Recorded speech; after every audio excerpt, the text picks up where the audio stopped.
Hi, I'm Coach Tommy. Today I'm going to be teaching Tug-O-War Putting. So today the factor of influence is going to be size and length of motion, and the main fundamental that we're going to be working on is distance response. Some of the keys to setting up Tug-O-War Putting, first of all, is safety cones. As you can see, I have 2 sets of safety cones by each hitting bay. We have a blue hitting bay and a green hitting bay, so there'll be a blue team and a green team.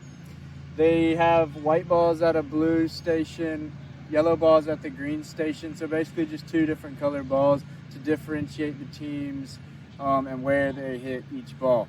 Also, I use flagging tape, you can see in the setup, to differentiate the different zones. So there's a white zone, there's orange zones closest to that, and then yellow and then pink.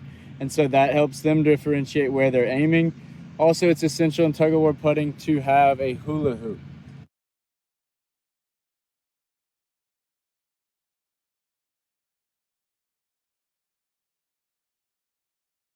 This is how to play tug-of-war putting.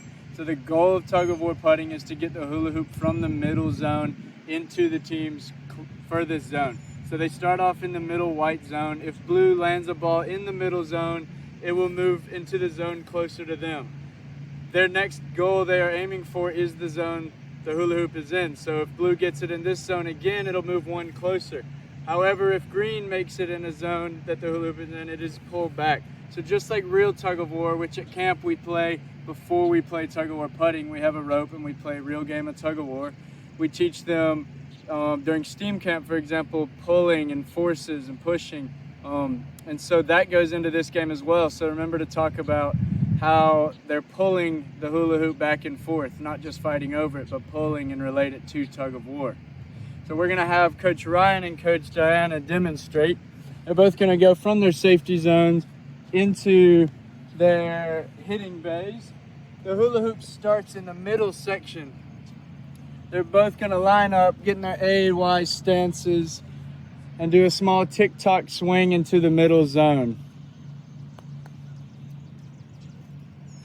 Awesome, so Coach Diana got it in the middle zone, which means her hula hoop will advance.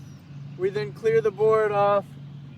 If there are other campers, they would then switch into the safety zone and the new campers would come in and hit. So they hit 1 ball at each. For our demonstration, Coach Ryan and Coach Diana are gonna hit again.